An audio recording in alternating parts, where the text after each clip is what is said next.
fine. I've not seen him in camp. I've not been around him when he's chatting, but from what I have seen of him, when the gloves are off and on the build-up, what Sky put on the build-up to the pay-per-view, I've not seen anything that convinces me that he's a man on a mission and he's on fire. Just like that, blood.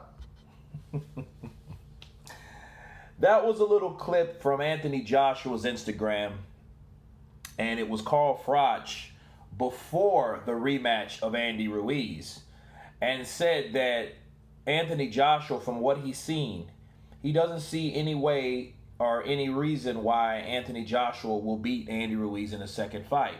He also said that he feels that Andy Ruiz has his number and he won't win the rematch. He was also one of the ones that doubted him fighting Andy Ruiz right away. Okay. Now, we know of last week, early last week, or late last week, Carl Froch came out and tried to clarify what he meant by what he said about Anthony Joshua, because he was pissed off because the top 10 British fighters, and he wasn't in that top 10 list. So he went on, he started attacking AJ in particular, you know, and then claimed he wasn't attacking AJ, but attacking the list that was made that didn't have him on it. Okay, now, from what I've heard and from what I just saw, Anthony Joshua is pissed off. You know, he's pissed off. He's, you know, he's irritated by these type of things. He regards, you know, Carl Froch as a chatty patty. You know, he says, trust to be chatty patty with that thing. And, you know, he just simply told him to shut up because, you know, what you said you were wrong at. Now, first of all, let me just break something down to you guys. Let me let you know something very important about Carl Froch. Carl Froch is very vain. He's a very goal-oriented fighter. He was a very good fighter. He set trends, you know, for British boxing, you know, for middleweight. He was the IBF, the WBC, the WBA later on. He avenged his first loss. He got beat by Andre Ward, which Andre Ward was pound for pound the best fighter in the world before he went out. Even after he got out of boxing, he got a damn nose job. You know what I mean? He became the commentator of the year or something like that. And so this guy's accustomed to setting trends. And I think when Anthony Joshua came into power, because you got to think about it, Joshua's been fighting about 6 years, right? About 6 years now. Or this is the 7th year. You know, you got a new kid on the block that's breaking trends, breaking records. You know, Carl Froch set a record that Anthony Joshua broke. Okay? And if you know anything about Carl Froch, he would be the first one to brag about 80,000 people in Wembley Stadium. You know, he will be the first to say that. But now he has to say, Anthony Joshua is the person that broke my fucking record at Wembley Stadium. Okay, with Klitschko, with 90,000. They had to open up extra seating for Anthony Joshua. Okay, so I'm thinking, and I'm convinced, this is my opinion, this is my counterpunch on Carl Froch. Carl Froch is simply hating. He is jealous because the fear of something that he had is being taken away. That's why he's just a jealous guy. He's 42 years old. He has a nose job. He has a great career, or a good career as a commentator and a sports analyst, right? But he sees a person that's clearly broke his records and is getting more notoriety. And his name is Anthony Joshua. Let me prove it to you. Okay, I used to think otherwise, and I'm convinced today. That clip that Anthony Joshua slammed down his laptop because he didn't want to hear him and told him to shut up, blood, right? Well, that was before the Andy Ruiz fight, right? And if you clearly heard Carl Froch said that I haven't been in his training camp, but based on what I saw, I don't think he's ready for Andy Ruiz. Okay, right there is the biggest fucking contradiction I ever can even speak of. He'd said it himself. I haven't seen much of Anthony Joshua. So if you haven't seen much of Anthony Joshua, why are you talking about as though you know that he can't, or based on what I saw? Why would you base on what you saw and you ain't saw shit? Counterpunch. If you haven't seen anything, the smartest thing to do would to rationally say, man, I haven't really seen him in camp.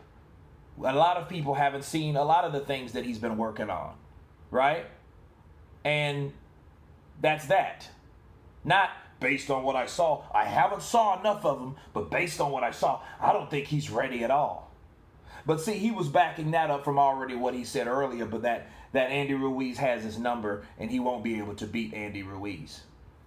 Now, of course, that ain't how it went, right? Anthony Joshua outboxed that boy. Right? He used the ring, he used his height, he used his jab, he used his boxing fundamentals to outbox that boy. He lost appropriate weight so he could move around naturally. Right? Jab, right hand, left hook. Right hand to the body, straight right. Jab again. Repeat the process. He did that. He got all of his belts back. Now, again, vain, okay, proud, Carl Froch. Oh, well, I don't see Anthony Joshua. We don't know how he's going to be because he beat a fat Mexican and this guy was out of shape. No. Hold on. First you said he couldn't beat him. Now you said, oh, well, he really didn't do anything, in my eyes. You know why he didn't do anything in your eyes? Because something happened that you thought against. Okay, you were wrong. And that's what was wrong with Carl Froch. When a person, being the analyst of the year, think about it, people. A proud guy like that had many accomplishments himself, has been admired by the British, the UK fans, like Carl Froch, like the Cobra. And then he says something that is wrong or not accurate. He loses face, right? So, of course, he has to cover it up. Well, he was fat anyway. No, he has his number. He had his number according to you. Based on what you saw, but you didn't see much. You don't see Anthony Joshua beating this guy, do you? Right? But now he beats this guy, then you got something else to say. Then you see him on a list that you didn't make, and that pisses you off. So guess what? I'm going to attack the guy that I hated anyway. I don't like Anthony Joshua. Of course, he can't tell the public that because the public's going to look at him as a hater. But I see a hater, and I know a hater when I see one. Now, I wasn't at first calling him a hater at first, but he is. He's a hater because he wouldn't even give credit where credit's due. He didn't say, man, he did what he needed to do. I'm surprised that he did that. Even though I was wrong, Anthony Joshua got the job done. He didn't say any of that shit, did he? No. What he did was, he was fat and out of shape. You can't really give him credit for that. That's exactly what he did. Now he's blasting him for this shit, and now Anthony Joshua's like, dude, shut up. Go commentate or something. Let me do what I'm supposed to do. Fucking Chatty Patty. You know what I mean? And for those who don't know a Chatty Patty, it's like you guys know in the UK, but for the American fans, it's basically a man that talks negative about another man. Like a woman would. Okay? He's in a man that's in another man's business. Basically a hater that likes talking shit. That's a Chatty Patty. Based on a doll. Right? Made for girls. Backstory. So, that's Carl Froch right now. And that's what Anthony Joshua considers Carl Froch right now. And he has good reason. Because not at one time he didn't give him his props. And I noticed I did an article on Carl Froch last year, now to think about it, where when he called Lennox Lewis a clown, Carl Froch was like, he really shouldn't talk like that. He's getting out of character. And you know what I thought? I thought he was just trying to keep Anthony Joshua, keep him glued. You know what I mean? Like, dude, have more respect because you're better than that. I thought that's what it was. But now you put all this shit together, people. It just sounds like more hatred on top of other hatred. I think that was just more subtle hatred. Subtle hating. Now it got from subtle to blatant.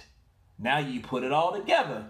It's just layers on top of layers of shit that he said that was derogatory. Like a Chatty Patty. Like a hater. Right? In the Western terms. But absolutely, I think that Anthony Joshua's a guy that he's going to keep hearing somebody. And keep hearing somebody. And eventually he's going to say something. It might not be blatant, sometimes calling Lennox Lewis a clown was pretty blatant, but but most of the time it's not as bad. But eventually he will respond. And this is his response. Like, dude, shut the fuck up.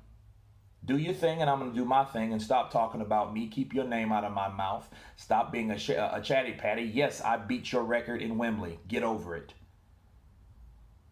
Things happen. But yeah, I do see Carl Froch as a hater. I just think that Carl Froch doesn't want to be labeled as one. That's why he had to do the damage control from a few days ago last week, right? Because he doesn't want to be labeled as the guy that's currently admired in the UK to this day. And that's my counterpunch, guys. You guys tell me what you think about Anthony Joshua's comment towards the Cobra, Carl Froch. Please subscribe. And you guys been counterpunched. Peace.